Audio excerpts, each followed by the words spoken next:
repetir.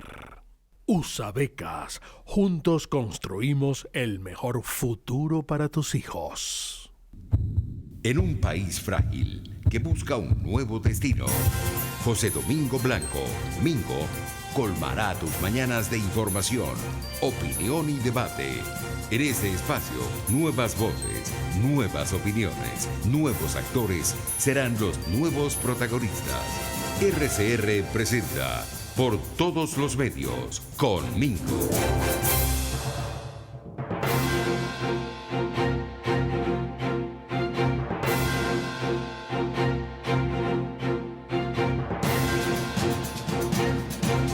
Queridos amigos, un muy feliz día.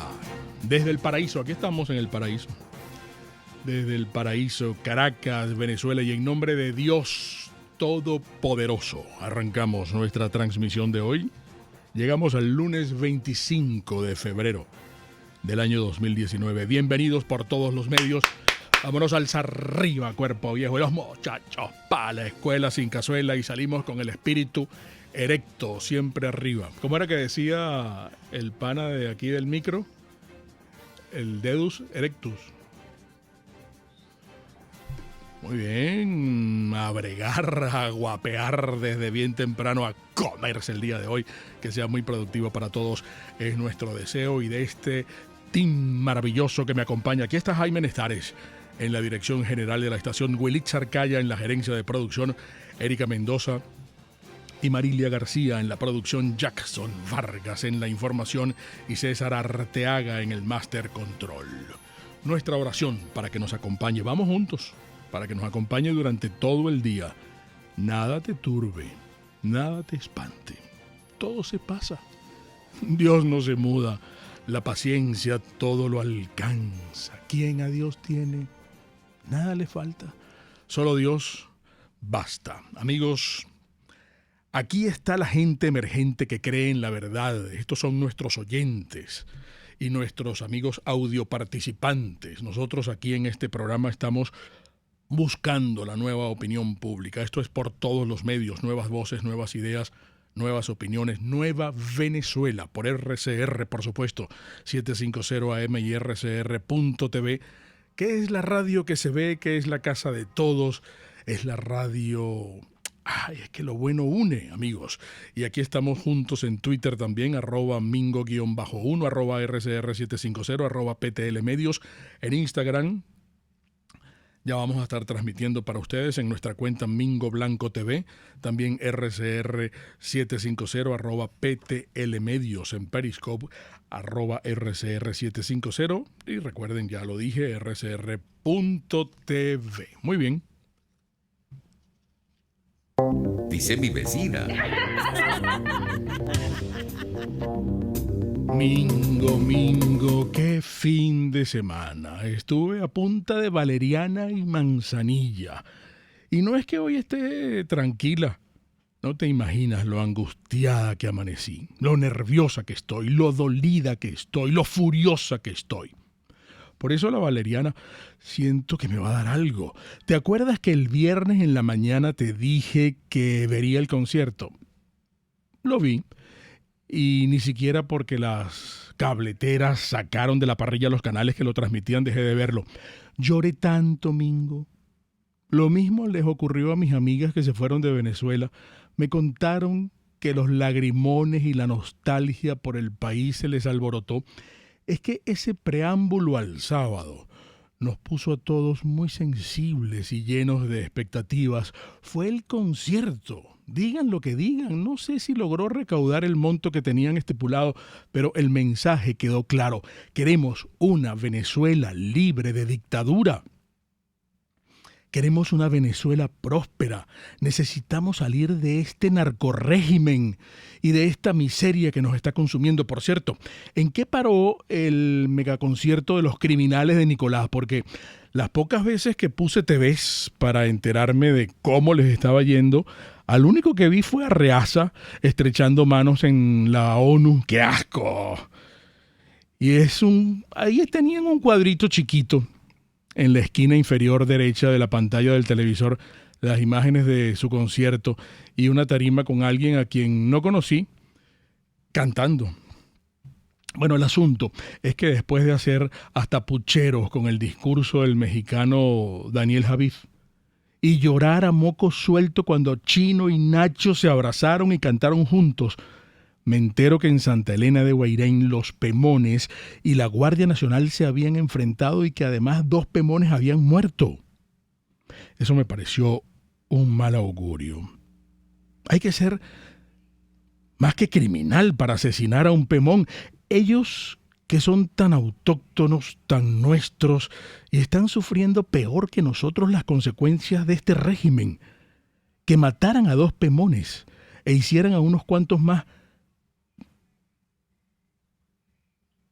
Cónchale, que mataran a 2 Pemones, Mingo, me hizo suponer que, no sé, vendrían peores dimensiones. Ocurriría el sábado cuando en Cúcuta y en Roraima dieran la orden de ingresar la ayuda humanitaria. Sentí un escalofrío que me recorrió la espalda.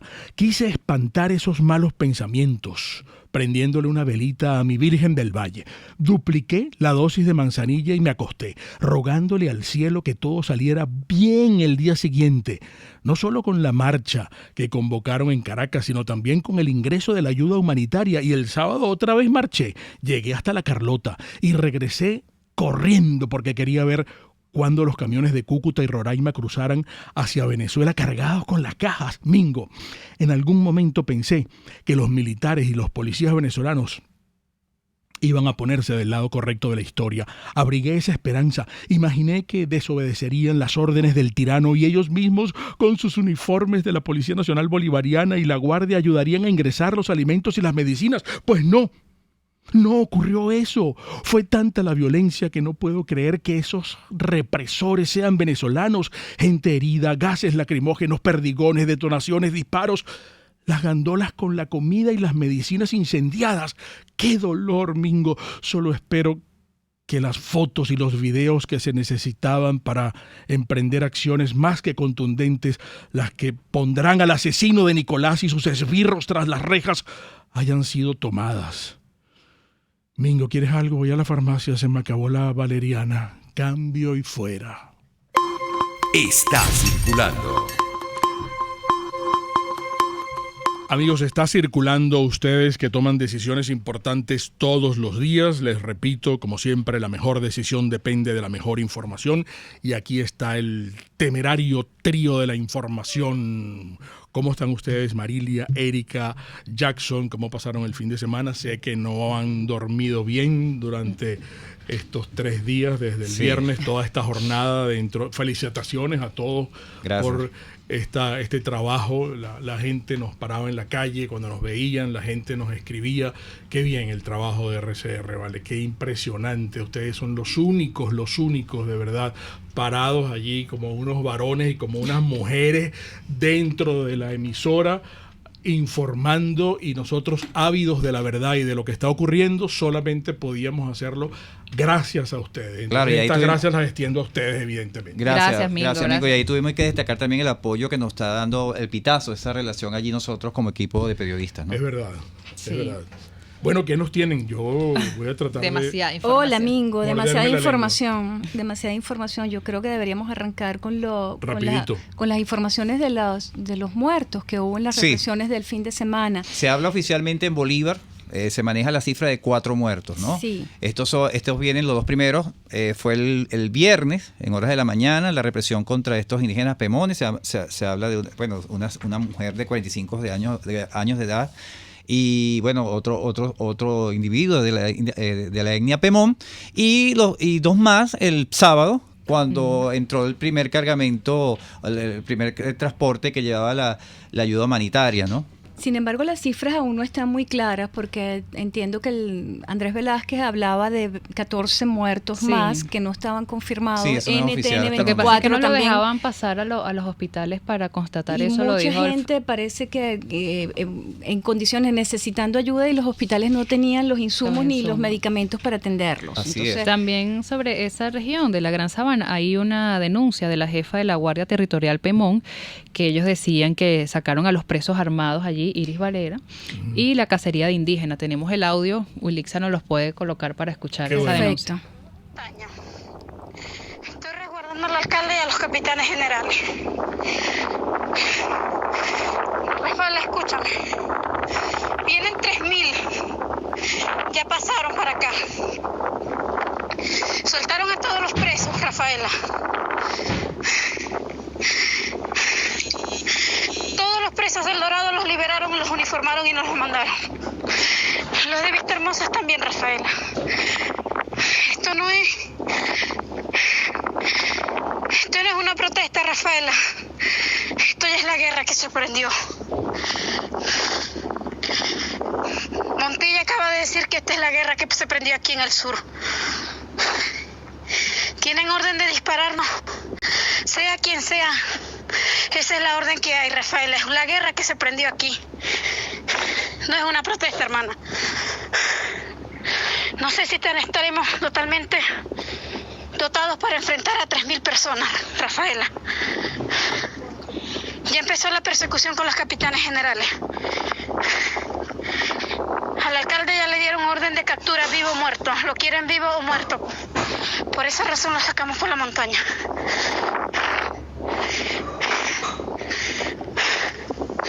Lleva bien el mensaje, Rafaela.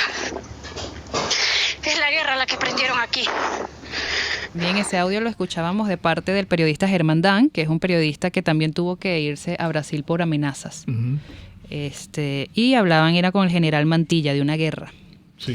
Por cierto, Marilia, amigo, esta mañana en el programa de Choto Realba intervino Carlos Zuniaga, él es periodista de la región, y él confirmó que él mismo vio los autobuses que estaban pasando con personal civil, o sea, con personas, personal civil, hacer ese tipo de actividades de represión. Entonces todo indica que deberían utilizaron, ser a presos. Dicen militares, paramilitares, colectivos, grupos irregulares, delincuentes. Y hay videos en las redes sociales, estos son videos de las tanquetas de la Guardia Nacional disparando hacia las paredes, ¿no? Sí, y Carlos Zuniaga decía que sí, que la orden estaban disparando a cualquier civil que estuviera circulando. Pues. Pero Delcy Rodríguez. Delcy Rodríguez, solamente hemos visto un pedacito. Tenemos el audio también para que las personas lo escuchen. Sí, y eso y todo. Sí. Un pedacito nada más. Así que ayer solamente vieron un pedacito así de lo que nosotros estamos dispuestos a hacer por defender los derechos legítimos de Venezuela.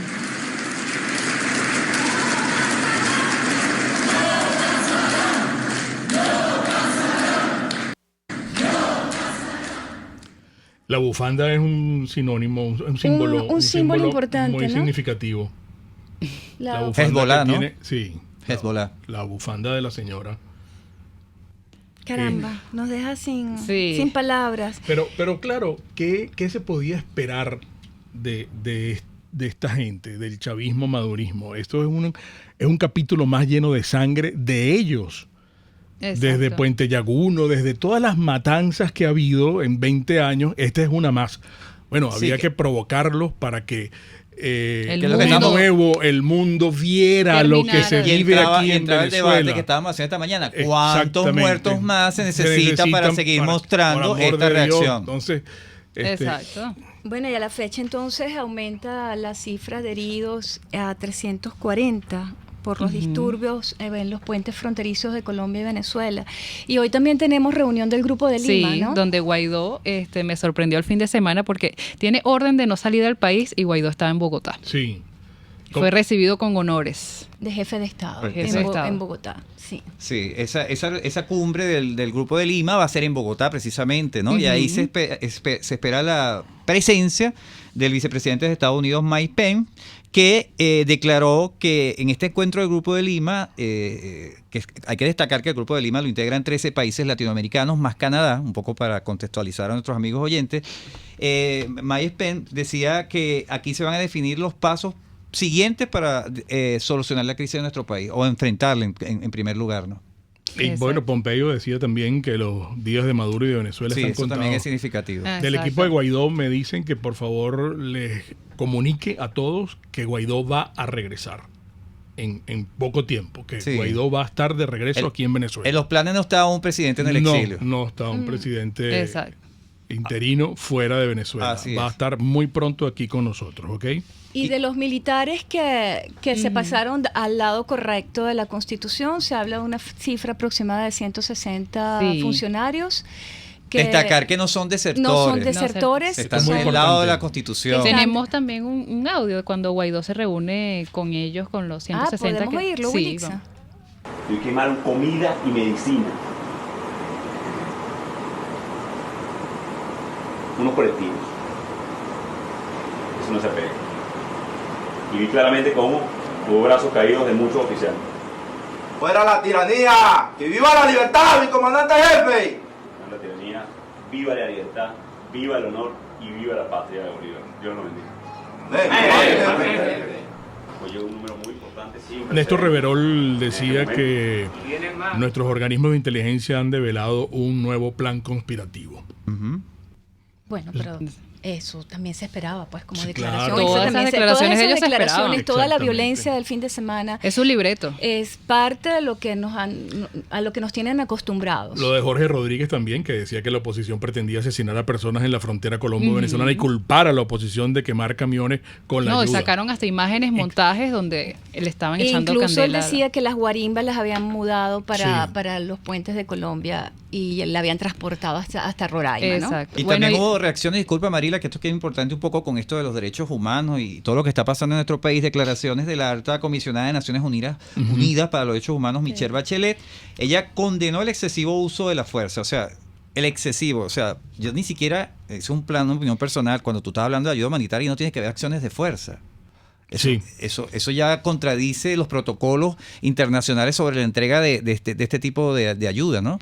Y pero a eso, y con esto quiero cerrar las palabras de Almagro, que dice que la salida de Maduro es la principal ayuda humanitaria que podamos brindarle Sí, a ella ha Venezuela. Exacto. Él reiterado ha eso. reiterado ese mensaje constantemente y pues creo que con esto debemos quedar. Solamente nos están preguntando que la hora y qué pauta hay con relación al Grupo de Lima, la reunión. Hora Claro. definida no se tiene. No se tiene, No se tiene ok. hasta el momento. Hay que estar pendiente de las redes Bueno, sociales y de la información y que de demos aquí. RCR. Ujú, Magnífico. Así es. Bueno, mucho juicio, mucho fundamento, cuidado con las malas juntas el día de hoy. Mañana vamos a estar otra vez aquí. Así es. ¿Ok? Dios mediante. Amigos, vamos a un intervalo comercial. En momentos regresamos. Enseguida regresamos por todos los medios con Mingo.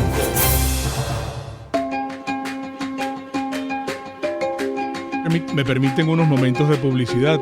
Este es uno de mis favoritos. Estoy hablándoles de los ricos y deliciosos heladitos de Vegan Fruit. Este es el de frutos del bosque. Este es un helado que es con fresas, con moras principalmente, con leche de coco. Y saben algo que es muy importante, que yo siempre enfatizo, que son todos los heladitos de heladería Vegan Fruit libres de gluten, libres de huevos, libres de lácteos, libres de azúcar, libres de culpa. Heladería Vegan Fruit es amor vegano y cremoso. Hablemos de Perfumerías Las Villas. Mis amigas que me están viendo, mis amigas que me están escuchando, ustedes, por ejemplo, necesitan renovar permanentemente sus equipos de cosméticos. Bueno, sepan que en las Perfumerías Las Villas están las líneas de Clinique, por ejemplo, están las líneas de Estée Lauder, están todas las líneas internacionales que han salido y que están exhibidas en los mejores lugares del mundo entero, en esas capitales cosmopolitas. Bueno, al igual aquí en las Perfumerías Las Villas encuentras todos esos delineadores, todos esos blush on, todo eso, esas manitos de gato que ustedes se dan de vez en cuando para estar más bonitas y más presentables, las encuentran en Perfumerías Las Villas. Hay siempre una muy cerca de ti. Es tu cómplice de felicidad en belleza cosmética y cuidado personal. Cómo me gusta hablarles todos los días de la pastelería del Corso y la pastelería Tartufo. Un matrimonio. Hay gente que todavía se casa en esta época. un matrimonio necesitan la torta. Bueno, puede ser un divorcio. También hay gente que celebra los divorcios y necesita la torta del divorcio. Bueno, la torta de matrimonio, la torta de un bautizo, la torta de una primera comunión. Esa es de la pastelería Tartufo y de la pastelería del Corso, porque es una torta que usted va a mandar a hacer y es de mazapán, por ejemplo, con una decoración que hasta las florecitas son de mazapán y se comen. ¡Qué rico! ¿Dónde las va a encargar? pastelería.tartufo@gmail.com o puede llamar a la pastelería del Corso 941-1971. Son dos pastelerías unidas por una misma tradición. Puedes seguirnos en nuestras redes sociales. En Twitter, @RCR750, la radio que se ve. Moisés Naim en Efecto Naim. Hola, soy Moisés Naim desde Washington. Conéctese a rcr.tv. También nos puede seguir por @Efecto Naim en Twitter. Y estamos en Facebook y en Instagram. Y no olvide que puede disfrutar todos los contenidos del programa cuando usted quiera, suscribiéndose a nuestro canal de YouTube. Nos vemos en la radio. Los miércoles y viernes a las 7 de la noche. Solo por RCR 750 AM. En RCR somos vanguardia. Toda la programación de tu RCR también la puedes seguir a través de la internet. Audio y video en tiempo real. Noticias y mucho más. No te pierdas ni un segundo de nuestra programación. No hay excusa ni cadena que valga para que dejes de escucharnos. Ingresa a rcr.tv, la radio que se ve.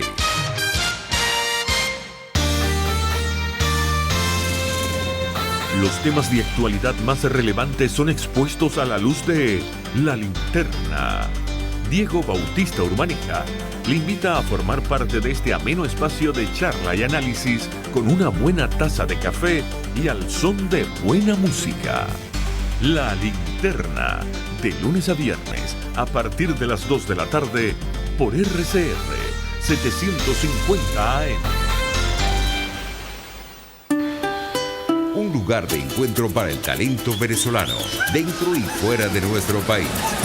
Continuamos por todos los medios con Mingo. Otro nivel.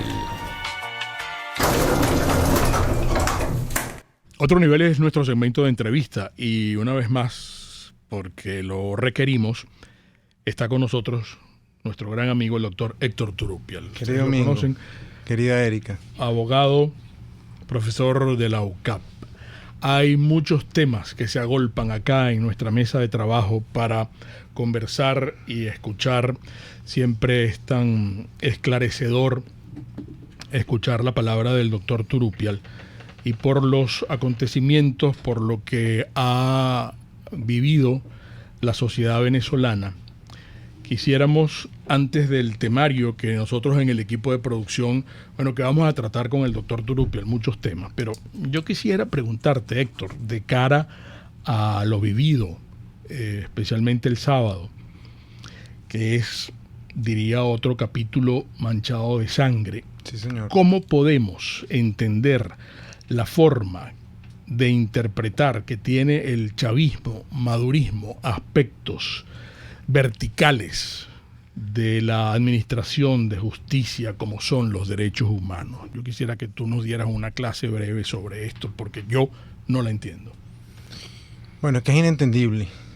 La pregunta son un poco geométrica con aquellos verticales, ¿no?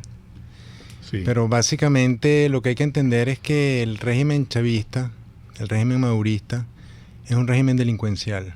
Es un régimen que acumula y en el que concurren los rasgos más radicales de un totalitarismo marxista-leninista radical que no cree en los derechos humanos ni en los derechos fundamentales. Básicamente cree en coartadas ideológicas para preservar el poder. Entonces eso es una premisa de partida, ¿no? El que esté pensando que el régimen madurista, por asustado, si es que está asustado, va a permitir que se subsanen o se solucionen las causas de la crisis humanitaria, y ya no estamos a nivel de crisis sino de emergencia humanitaria compleja, está equivocado. ¿Puede explicar la diferencia? Sí, vamos a tocar el tema del sábado. Los hechos del sábado, que son nuevamente hechos criminales y de lesa humanidad, dan lugar a dos presupuestos básicos. En primer lugar, no estamos ante una situación de crisis humanitaria. Estamos ante el grado más extremo de una crisis humanitaria que se denomina emergencia humanitaria compleja. ¿Y cuál es la diferencia? La emergencia humanitaria compleja fue declarada por la Asamblea Nacional en su acuerdo del 15 de enero, donde declaró también la usurpación de funciones. Exacto. La diferencia entre una crisis humanitaria y una emergencia humanitaria compleja básicamente radica en que la crisis humanitaria implica la interrupción en el acceso diario a bienes y servicios por parte de las personas que ponen en peligro su salud, su educación, su alimentación, su dignidad como persona. En el caso de la emergencia humanitaria compleja, se añaden a todas estas circunstancias causas de orden político, es decir, la incapacidad del Estado, el colapso del Estado o, como es el caso nuestro, la indisposición delincuencial y criminal del Estado de impedir ese acceso. De manera que una vez que se declara la emergencia humanitaria compleja, de alguna manera se establece una premisa tácita que es la responsabilidad del Estado en esa crisis. Y esa crisis está declarada desde el 2015 en Venezuela por más de 30 ONG e incluso informada por el alto comisionado de la ONU en un informe del 27 de agosto del 2018. Entonces, fíjate tú, si estamos en una emergencia humanitaria compleja, implica varias cosas. En primer lugar, que hay un reconocimiento de la comunidad internacional e internamente que el Estado ya no es capaz solo de solventar la crisis. En segundo lugar, que requiere ayuda, que ya veremos de qué tipo es, coercitiva o voluntaria de la comunidad internacional. Eso por un lado. Entonces estamos en una emergencia humanitaria compleja que ya no es posible solucionar por la indisposición delincuencial del Estado. ¿Eso está claro? Sí está claro, pero solamente tengo una duda. Para que me la aclare rapidito. Si estamos gobernados o si aquí manda una casta narcoterrorista de asesinos que parece que no le importan los estados ni los ordenamientos jurídicos, ¿cómo se compagina eso que usted está diciendo? Todo el mundo está claro en lo que usted dijo, pero aquí siguen estos narcos asesinos matando gente y haciendo lo que les da la gana. Esa es la segunda consecuencia de lo que sucedió el sábado o la que debiera producirse. El sábado sucedieron nuevamente crímenes de lesa humanidad, se configuraron. Entonces pasamos de un estado, de una situación en la cual hay el principio de la responsabilidad de proteger, que se está aplicando tácita o explícitamente por la comunidad internacional, tiene dos grandes fases. La primera es la responsabilidad de prevenir. Esa primera etapa, que es la responsabilidad de prevenir, tiene varias medidas que deben agotarse antes de pasar a la responsabilidad de reaccionar, que ya implica la coerción militar. ¿Cómo se constatan, disculpe que lo interrumpa tanto, cómo se constatan esos crímenes de lesa humanidad y cómo se soportan ante los organismos internacionales si eso pasó el sábado? ¿Cómo? Bueno, con pruebas testimoniales, con imágenes, con la declaración de las víctimas, si es que las que sobrevivieron, con declaración de testigos, con declaración de gente perteneciente a la ONG presente, con una serie de pruebas documentales y pruebas sobre todo testimoniales y visuales, ¿no? Y ya hay gente que está montada en eso. Sí. Ya hay gente que está haciendo eso. Ahora, fíjate tú, lo importante de esto es que ya se agotaron desde el sábado y mucho antes todo lo que se llama en el sistema internacional las alertas tempranas. O sea, ya la responsabilidad de prevenir está agotada como fase.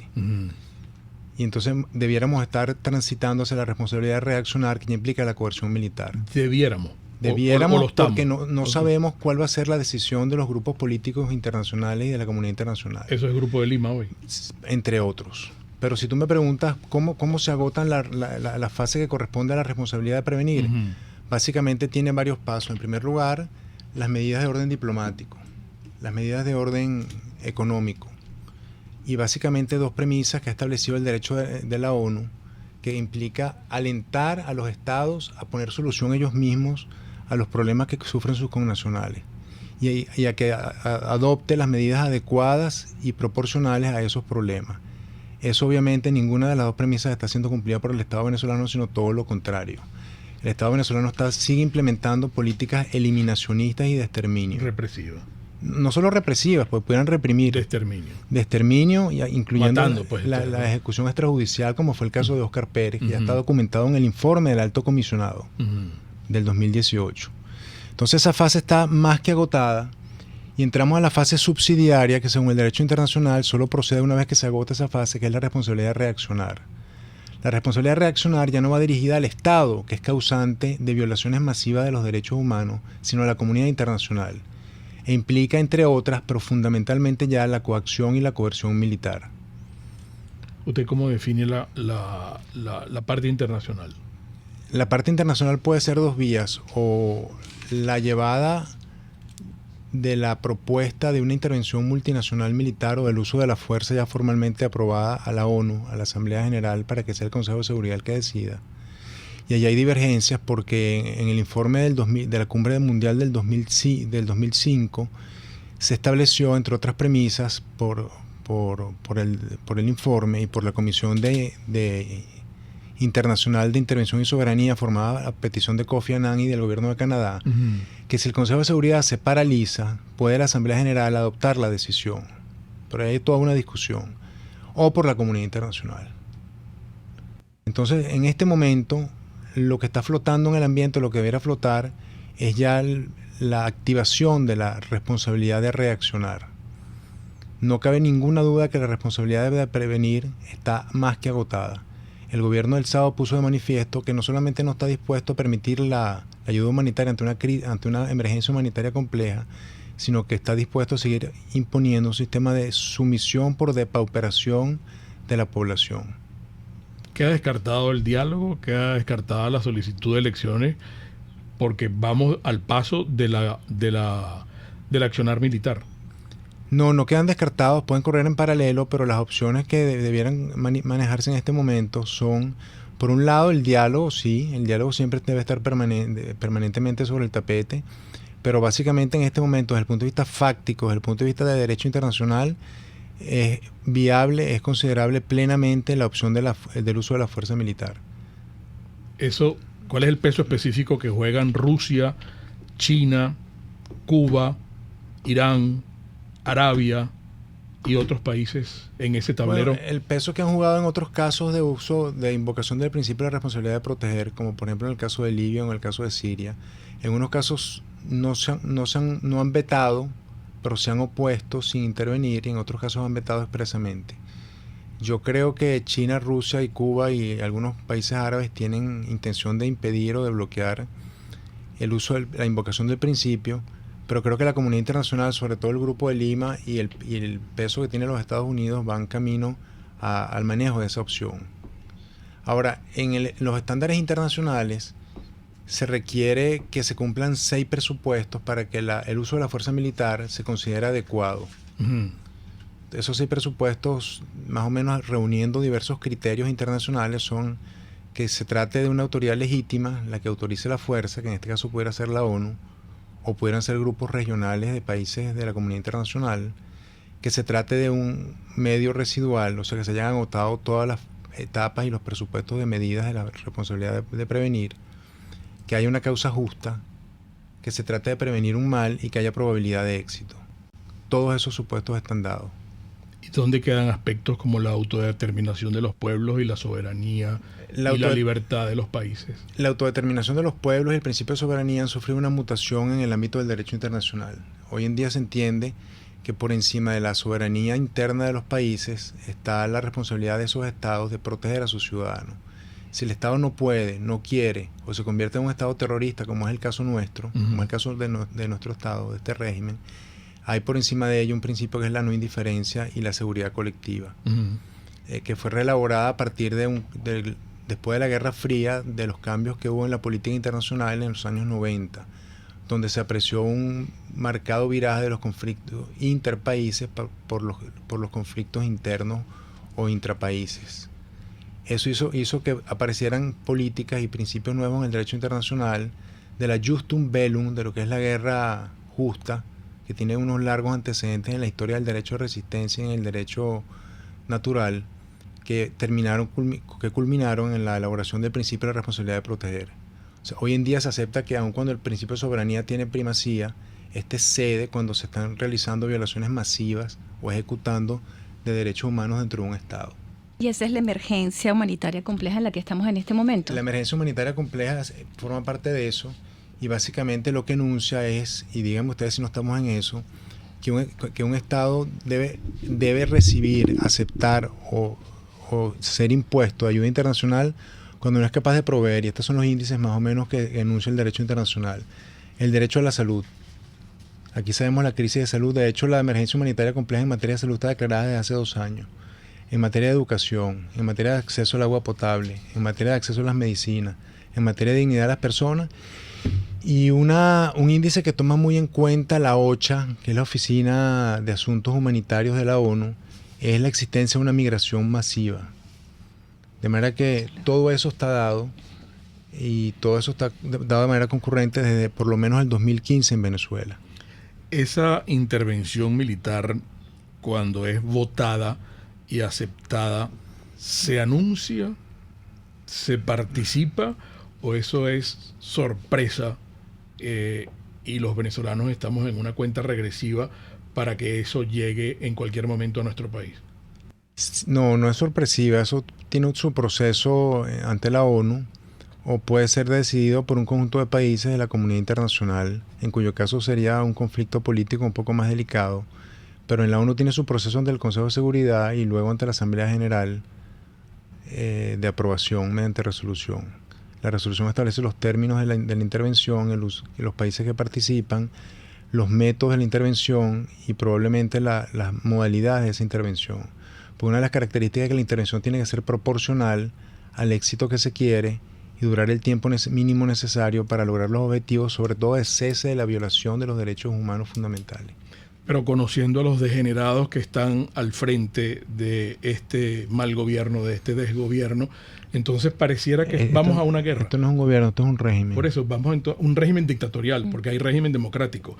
Entonces vamos entonces a una guerra, ¿no? Porque Maduro se va a unir la guerrilla colombiana, probablemente vendrán los cubanos, vendrán los rusos a apoyar a Maduro, entonces vamos a una guerra. Demostraron incluso que para reprimir este fin de semana la gente hablaba de grupos irregulares, de delincuentes, de privados de libertad que habían llevado hacia la frontera para arremeter contra la sociedad civil que estaba intentando ingresar la ayuda. Esa es una de las características que justifica precisamente, paradójicamente, esa es una de las características que justifica el paso de la responsabilidad de prevenir a la responsabilidad de reaccionar.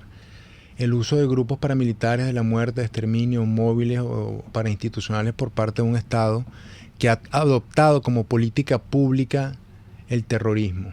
Pues no nos olvidemos solamente que se trata de causas humanitarias en el estricto sentido del derecho a la salud, a la alimentación, al acceso al agua potable, a la dignidad de la persona, sino que también se trata de un Estado terrorista. Entonces, Venezuela representa un peligro para la seguridad colectiva, tanto del continente como mundial, por el financiamiento que ha dado a actividades que son calificadas de terrorismo por las normas de derecho público internacional. Entonces, si vamos a una guerra, eso en este momento es indiscernible, pero lo que sí es que hay evidentemente una estrategia tanto del presidente Guaidó como el gobierno norteamericano de prevenirla y de adoptar una última estrategia psicológica, que es la de quebrar el apoyo de la Fuerza Armada al presidente Maduro. El mensaje del jefe del Comando Sur junto con el general colombiano, el mensaje del propio Trump llamando a los militares a no perderlo todo, a abandonar a Maduro y a reinstaurarse y a reinsertarse en la democracia, es parte de una estrategia psicológica que yo creo que forma parte de las últimas etapas antes de agotar la responsabilidad de reaccionar, que básicamente pasa por producir una ruptura del apoyo de la Fuerza Armada a Nicolás Maduro. Pero pareciera también que hay una estrategia inserta en el Plan de la Patria que dejó escrita a Hugo Chávez diciéndole a esta gente: ustedes se van a inmolar y ustedes van a ir hasta el final. Esperen que los bombardeen en Miraflores, esperen que los maten. Y ustedes no van a ceder en ningún momento. Eso en la próxima parte con el doctor Héctor Turupial. Vamos a identificar. Un espacio para formar la nueva opinión pública venezolana. Por todos los medios. Con Mingo. Me permiten este momento de publicidad, amigos. Cuando hablamos de Honda, hablamos de Distasi Motors, que es el concesionario Honda que pica adelante en precios, condiciones y servicio. Hay algo que me gusta recalcar, y es que todo el personal de Distasi Motors, tanto técnico como de atención, está actualizado, está capacitado, está certificado permanentemente para atender correctamente tu carro, para atender correctamente tu vehículo. Puedes visitarlos www.distasi-honda.com.ve. Distasi Motors es tu concesionario Honda en Los Palos Grandes. Ya saben dónde está Tabo La Calda, La Lagunita, ¿verdad? Qué rico la pasamos allí. Yo los invito permanentemente porque los platos de su chef conjugan a la perfección el Mediterráneo con el Caribe. Y uno se siente tan bien, la pasa de una manera tan grata. Por eso los invito. Recuerden que es de miércoles a domingo. Estamos en el Centro Comercial Terrazas de La Lagunita y es la experiencia gastronómica que siempre querrás repetir. ¿Su hijo habla inglés? Don't worry, be happy.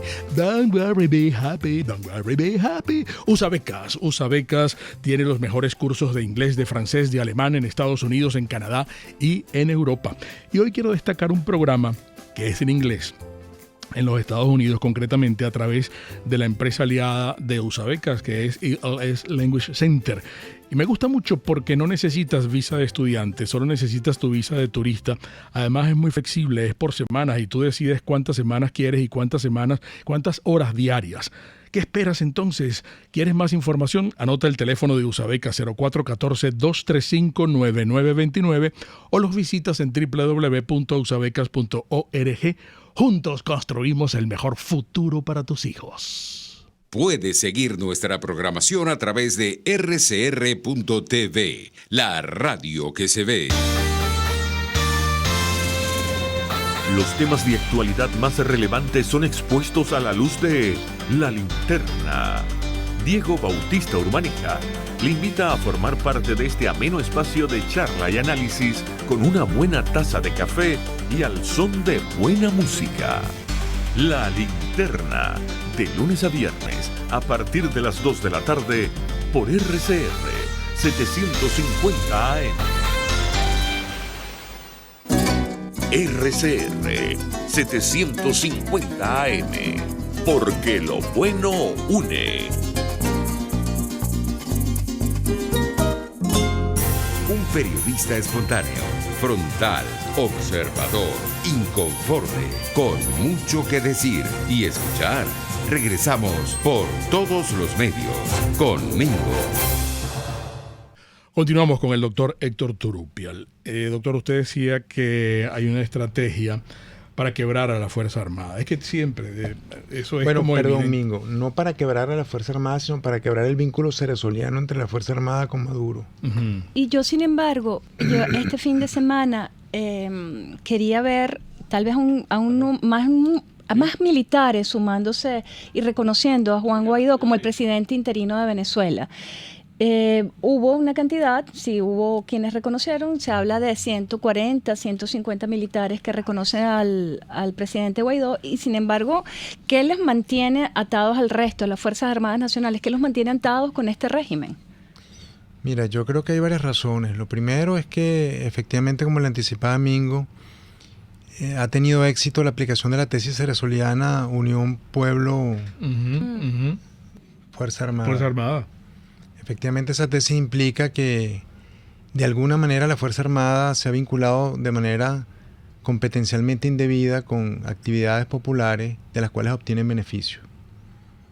En segundo lugar, creo que esos beneficios son tanto legítimos como ilegítimos, son un presupuesto muy grande dentro de sus ingresos como para abandonarlos ante la incertidumbre de un presidente serio, honesto, constitucional, que por ahora no puede garantizar si les va a preservar esos privilegios. Acuérdate que la Fuerza Armada o un sector de la Fuerza Armada básicamente conforman el brazo logístico operativo de los carteles.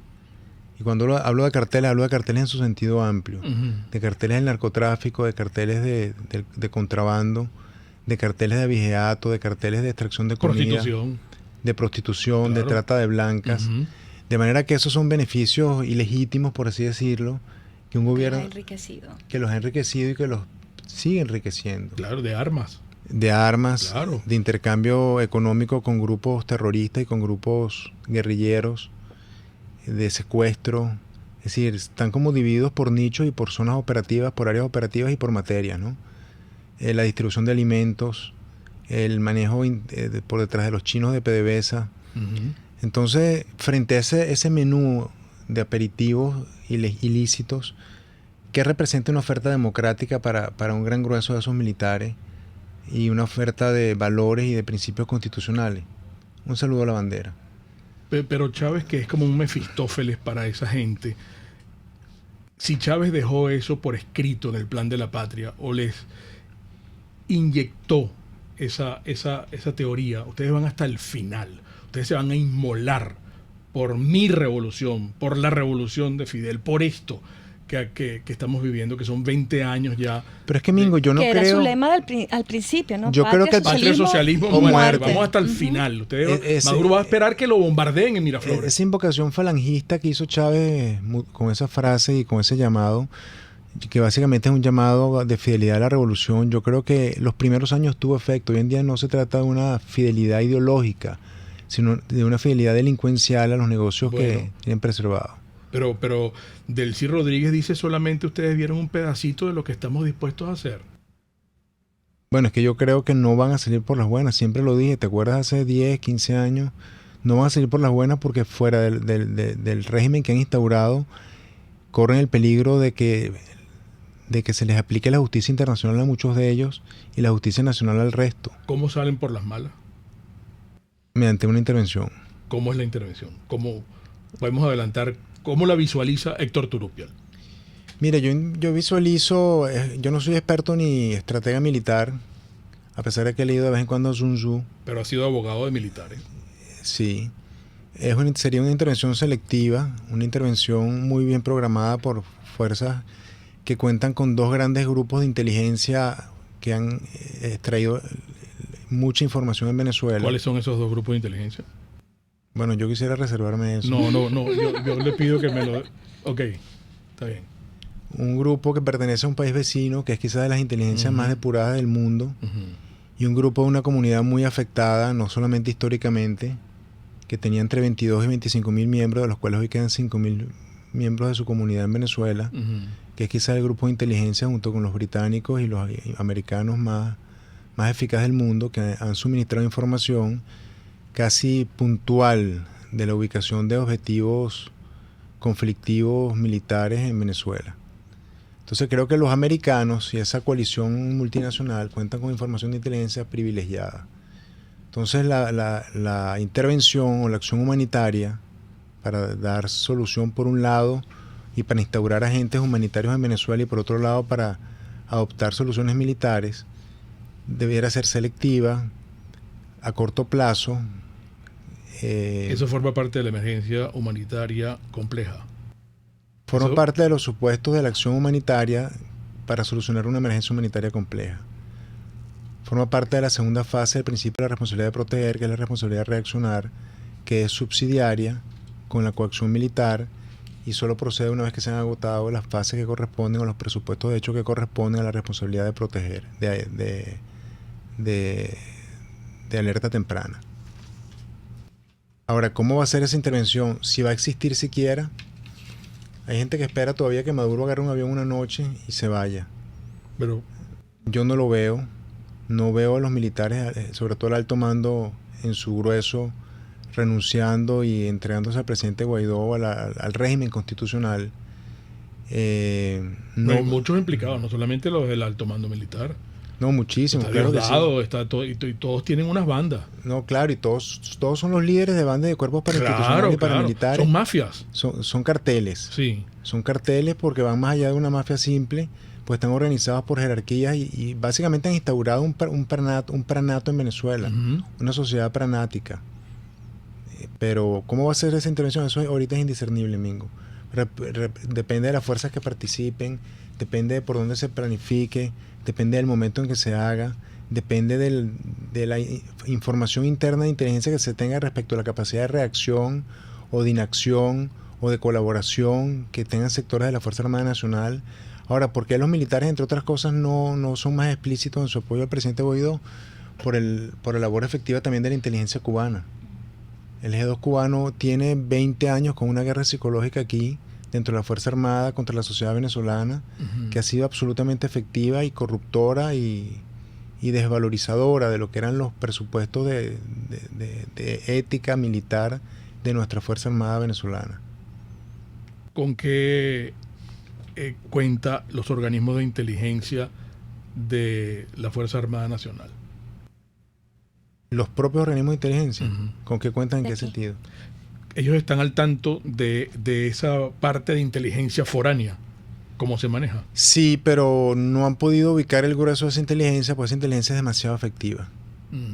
Y es una inteligencia además que ha transmitido datos a las agencias internacionales contra legitimación de capitales, contra actividades dedicadas al terrorismo y el financiamiento del terrorismo y actividades terroristas.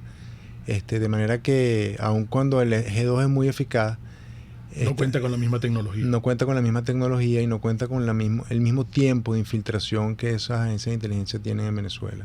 ¿De cuánto tiempo estamos hablando para esta intervención? ¿Con esos tiempos cómo se manejan? Pero es que estamos dando por hecho la intervención. Claro, estamos partiendo de la base que de pronto es una expectativa que yo quiero dejar clara. Yo lo que estoy es en algún momento diseñando hablando por qué se agotaron ya los presupuestos de responsabilidad de prevenir y estamos en los presupuestos de derecho internacional de la responsabilidad para reaccionar. Reaccionar y coaccionar. Si la medida final va a ser el uso de una fuerza militar, eso todavía no lo sabemos, pero están dados todos los presupuestos que exige el derecho internacional para que esa sea la...